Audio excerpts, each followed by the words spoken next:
En manchette ce soir, le nouveau programme de transport aérien régional entre en vigueur. Une offre de vol bonifiée et des tarifs réduits. Je pense qu'encore là, on met des outils intéressants pour monsieur, madame, tout le monde pour être capable de prendre un billet d'avion qui est intéressant d'avoir un prix plus abordable. Le maire de Nord-Métal est décédé et des étudiants se préparent aux Olympiades des métiers et des technologies. De se démarquer au sein de notre cohorte, de notre région, c'est merveilleux. Puis une expérience personnelle extraordinaire.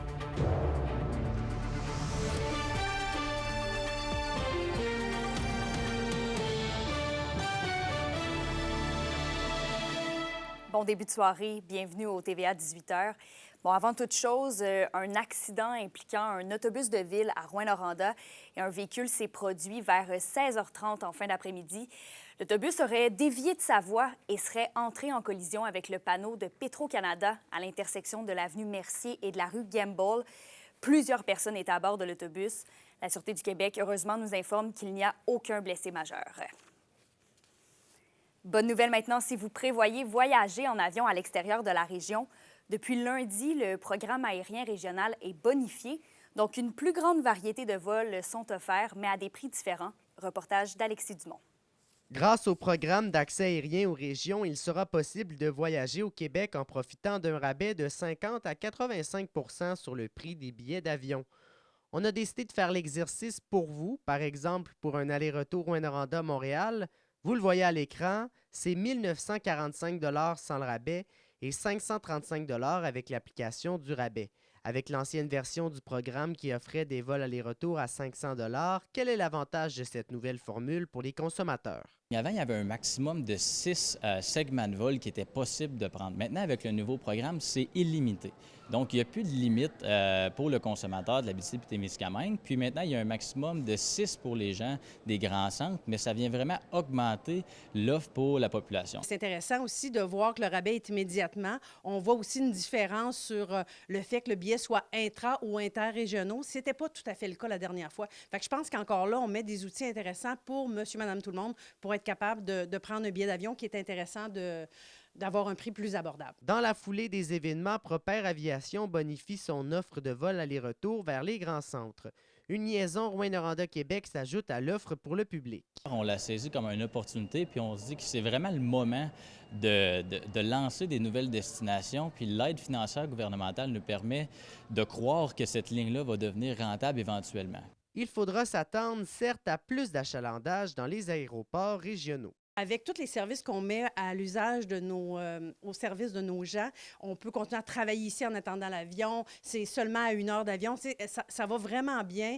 Les compagnies qui opèrent chez nous sont sécuritaires, ils respectent les horaires. Ça va excessivement bien. Fait qu'il faut juste que les gens mettent ça dans leurs habitudes de dire pourquoi pas prendre un vol d'oiseau, 1 heure, on est rendu à Montréal. Cette nouvelle version du programme qui a été mise à jour lundi sera en vigueur jusqu'au 31 mars 2027. Alexis Dumont, RNC Nouvelles, Val-d'Or. Vos réponses à la question du jour TVA. Une présentation de la clinique infirmière Nord-Ouest partout dans la région. Nous vous offrons des consultations rapides avec des infirmières et infirmières praticiennes spécialisées et un nouveau service de téléconsultation. Contactez-nous pour plus d'informations ou visitez notre site Web. Et à la question du jour, on vous demandait « Comptez-vous utiliser le nouveau programme d'accès aérien régional? » Vous avez répondu non à 68 %. On poursuit avec une bien triste nouvelle. Le maire de Nord-Métal, Ghislain Desbiens, est décédé lundi. C'est Monique Bouchard qui a été désignée pour le remplacer à titre de mairesse. Notre collègue Anthony Dallaire a discuté avec elle plus tôt aujourd'hui. Comment la nouvelle a été perçue au sein du conseil? Écoute, ça a été vraiment une mort subite. On a été vraiment désastés. On est très triste de cette nouvelle-là parce que on l'avait, M. Desbiens, il était vraiment intégré dans notre village, il collaborait avec tout. Puis c'est ça, c'était vraiment subite, là. C'est triste. Parlez-moi un peu de l'implication de M. Desbiens au sein de la communauté, puisque c'était un homme impliqué, là. OK, il était toujours présent, il collaborait à tout, il voulait toujours avoir plus. M. Desbiens, il était un homme très impliqué dans notre collectivité, il était bénévole. C'était un maire engagé. Il était toujours présent pour aider son prochain. les dernières années de M. Desbiens en tant que maire n'ont pas été de tout repos, notamment en raison des feux de forêt. Oui, beaucoup. Écoute, on était 3 semaines dans cette tragédie de ce feu de forêt-là. Il était impliqué tout au long là-dedans pour nous informer de tout ce qui se passait. Ça a été vraiment un gros engagement pour notre maire de notre village, oui. Et parlons un peu maintenant de vous, là, vu que vous êtes justement la nouvelle mairesse de Normétal. Qu'est-ce que ça vous fait d'arriver dans ces circonstances-là et est-ce que vous jugez que vous êtes prête? Je suis prête à assumer le rôle. J'étais déjà maire suppléante. Je prends cette responsabilité en nom pour représenter tous les citoyens de Normétal. Je veux m'engager. J'étais déjà engagée aussi à faire du bénévole, être dans des projets, des choses comme ça, puis travailler avec les citoyens. Et d'ici les prochaines élections, quel peut-être projet vous tient plus à cœur à mettre de l'avant? Bien là, des projets, qu'est-ce qu'on a en marche? On a une glissade.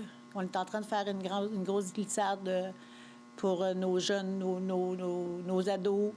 On est aussi dans l'aréna, on est en train de refaire notre studio Norform complètement en nœud. Le monde est très content de ça. On va continuer ces projets-là et on a d'autres projets à venir aussi durant l'été.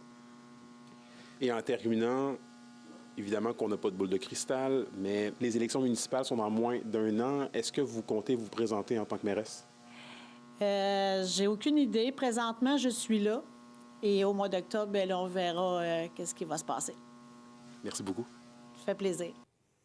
D'ailleurs, le préfet de la MRC d'Abitibi-Ouest, Jacqueline Bégin, souligne le travail accompli par le maire de Normétal. On écoute sa réaction au décès de Ghislain Desbiens. C'était un homme qui était avec nous, qui était vraiment très, très sensibilisé pour la dévitalisation des municipalités. Il faisait d'ailleurs partie de notre comité pour la vitalisation. C'est un homme qui était très, très engagé, qui voulait juste du bien pour ces gens. Donc, c'était très, très agréable de faire affaire avec lui. Il était toujours d'une humeur agréable et surtout avec un bon sens de l'humour. Il fallait très bien l'écouter parce qu'il était pas mal pimpin sans rire. C'était un prophète patin aux lettres de la mémoire. Puis il avait dit, en tout cas, s'il manque juste quelqu'un pour aller ouvrir l'aréna, il dit, je vais y aller moi-même. Il dit, fait que c'était vraiment quelqu'un de très engagé.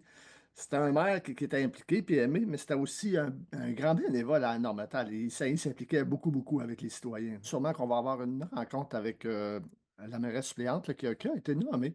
Donc, on va la mettre au fait des dossiers de la MRC puis de ceux qui relient la MRC avec la municipalité. Donc, on va se mettre en communication puis on va les soutenir du mieux qu'on peut là, dans cette épreuve. Un tout autre dossier maintenant. L'ancien maire d'Amos, André Brunet, s'est vu imposer dans les dernières semaines 2 000 $ d'amende par le directeur général des élections du Québec. Il a plaidé coupable à 2 infractions. La première, de s'être présenté au poste de maire d'Amos aux élections de 2021, sachant qu'il n'était pas éligible en raison de son lieu de résidence, situé à l'extérieur du territoire. Et la deuxième, toujours en lien avec son adresse de résidence, et d'avoir voté aux élections municipales de 2021. Élections Québec considère les 2 infractions comme des manœuvres électorales frauduleuses, ce qui fait en sorte que M. Brunet ne peut pas se porter candidat à une élection et voter pour une durée de 5 ans. On se tourne maintenant dans le dossier de Chalk River. La Première Nation de Québec revient à la charge avec une 3e demande de révision judiciaire contre le site de déchets radioactifs près de la rivière des Outaouais. La communauté réitère que la démarche nécessiterait le déboisement de 37 hectares de forêt mature et mettrait en péril plusieurs espèces en danger d'extinction. L'audience avec la Cour fédérale va se poursuivre le 6 février. Dans les faits divers, un homme de Rouyn-Noranda a été arrêté hier pour une perquisition de stupéfiants dans des résidences de la 8e rue. Il s'agit d'Alexandre Trépanier, 39 ans. Les policiers ont entre autres saisi près de 1500 comprimés de méthamphétamine, près de 40 grammes de cocaïne et fentanyl. Des accusations reliées au trafic de stupéfiants ont été déposées contre lui. Et pour l'instant, il demeure détenu pour la suite des procédures. Complètement ailleurs, le ministère des Transports est ouvert à améliorer la sécurité routière à Malartic. Des discussions entre la Ville et le MTQ ont récemment eu lieu pour ajouter différentes mesures, dont l'ajout de 2 traverses piétonnières avec des signaux lumineux à l'intersection de la rue Royale, de la rue des Pins et de l'avenue Fournière. La Ville souhaite aussi voir le temps alloué de traverse pour les piétons devenir plus grande. Donc, à 2 autres intersections de la rue Royale, l'administration municipale aimerait que le ministère effectue ses travaux d'ici l'été prochain. Ça va venir sécuriser vraiment l'environnement. Oui, donner peut-être un délai de quelques secondes de plus sur la traversée de Malartic aux automobilistes, mais est-ce que ça vaut une vie? Non, ça ne vaut pas une vie. Prendre 10 secondes de plus ou de moins, non, c'est assez. Cette situation-là a perduré trop longtemps. Alors, on exige vraiment des changements appropriés et l'ajout des modifications aux autres lumières, allonger les temps et ajouter des demandes de traversée par les piétons automatisés. On se tourne du côté de Val-d'Or. La Ville lance un appel de projet pour la construction de 40 logements abordables sur le site de l'ancien Rona. La municipalité vend une portion du terrain pour 150 000 $, soit en dessous de la valeur marchande. Val-d'Or promet aussi de connecter elle-même le futur projet aux services municipaux et d'offrir un congé de taxes foncières à long terme. L'appel de projet est ouvert jusqu'au 10 mars prochain. Vous savez, c'est pour ça qu'on a décidé de prendre une partie de ce terrain-là, un petit peu pour initier, parce que on voit, là, avec le taux d'inoccupation qui est encore problématique, on le voit là, qu'on doit trouver des façons de partir ça, ces projets-là. Je suis contente de pouvoir dire quand même qu'il y en a un là, qui est en branle. L'Abitibi-Témiscamingue se prépare pour les Olympiades québécoises des métiers et des technologies 2025. L'épreuve régionale de plomberie était la dernière à s'exécuter cette semaine du côté de Notre-Dame-du-Nord. Un reportage d'Alexandre Cabana. Je vous souhaite bonne chance, puis amusez-vous! C'est un départ pour l'épreuve de plomberie du Centre Frères Moffett. Les Olympiades, c'est du sérieux. De la douzaine d'étudiants de la région, un seul ira représenter la région à Québec en mai prochain.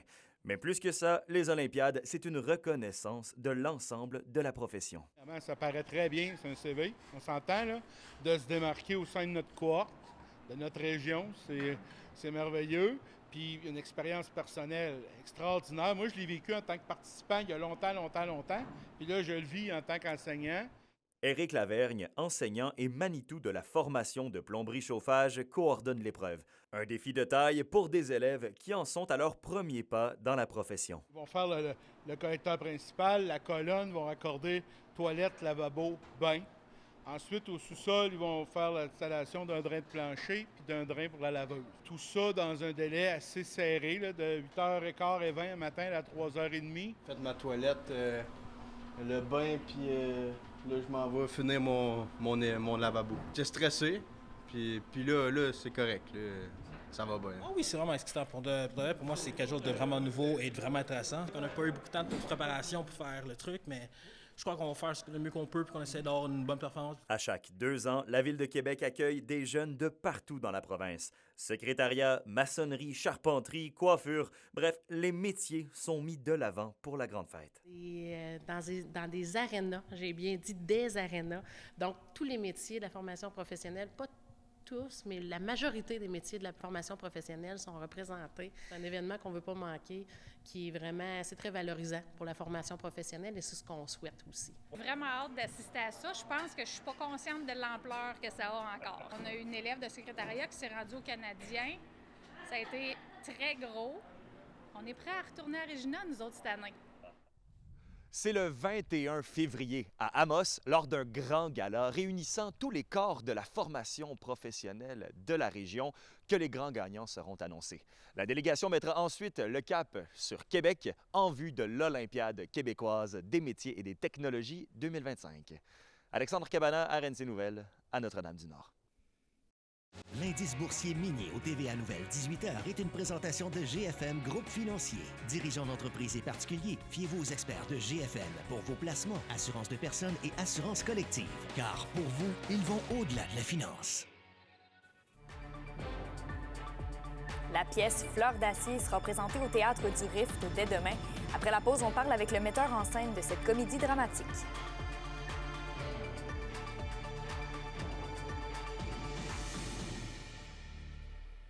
Les SADC de l'Abitibi-Témiscamingue et du nord du Québec vous présentent la bonne nouvelle économique TVA.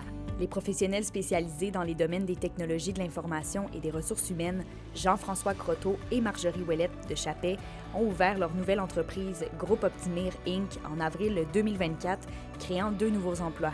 Ils combinent leurs forces pour offrir des solutions sur mesure, pratiques et efficaces aux entreprises de la région. Les SADC, partenaires de l'économie de la région.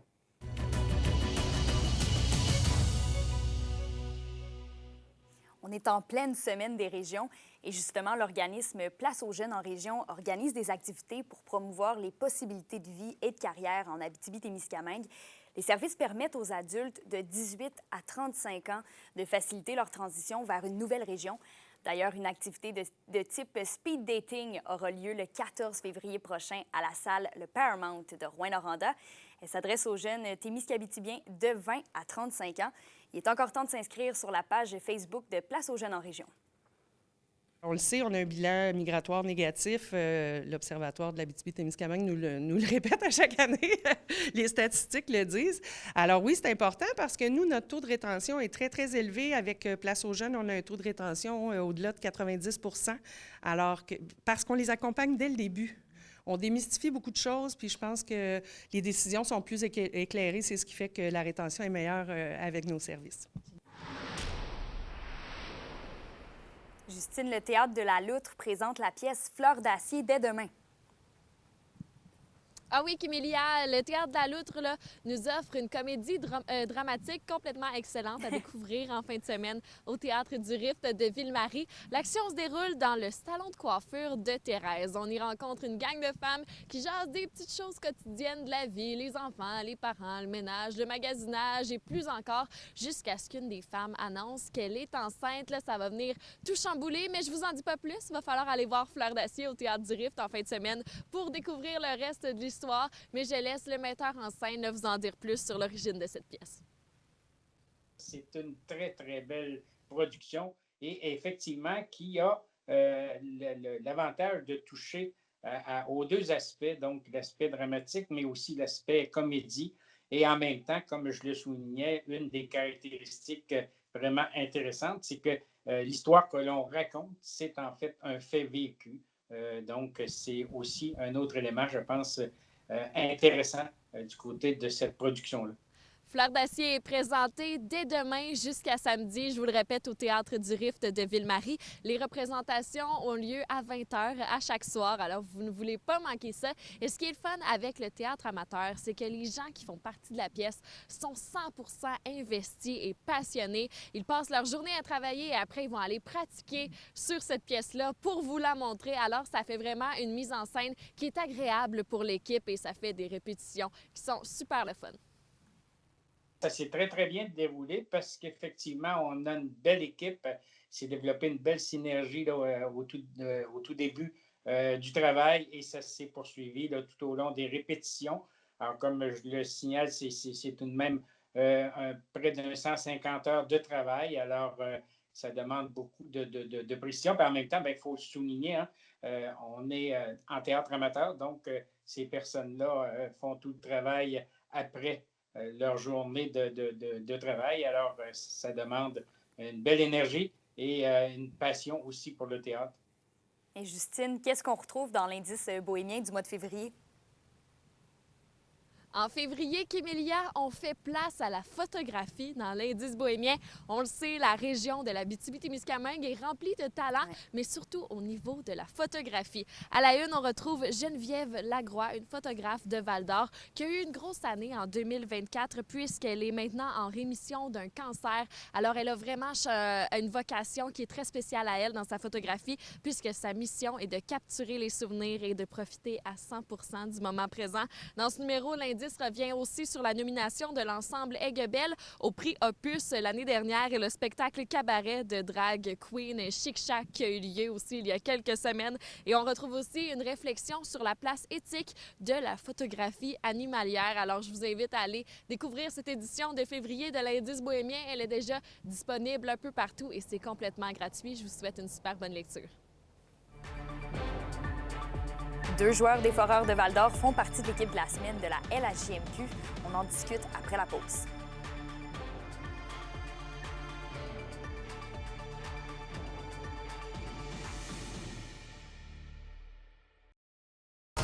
Les sports vous sont présentés par Thibaut Géant, votre concessionnaire de confiance à Rouyn-Noranda, là où qualité et choix se rencontrent. Pas seulement un, mais 2 joueurs des Foreurs de Val-d'Or se sont taillés une place au sein de l'équipe de la semaine de la LHJMQ. D'abord, Noah Reinhardt avec 3 buts et 7 mentions d'assistance en 2 parties jouées.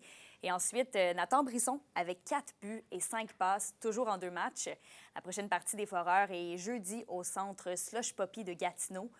Et du côté des Huskies, ils sont sur la glace ce soir pour un duel entre les 2 meilleures équipes de l'association Ouest à Drummondville pour affronter les Voltigeurs. Pour une nouvelle importante à nous communiquer, contactez-nous, nouvelles au pluriel, @rncmedia.ca, par téléphone au 1-866-463-4636 et notre site web tvaabitibi.ca.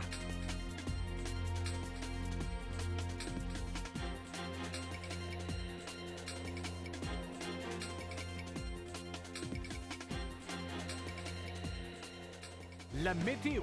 Une présentation de Nicole Auto de Lassar, la capitale du pick-up. Vous y trouverez toujours le meilleur choix, toujours le meilleur prix.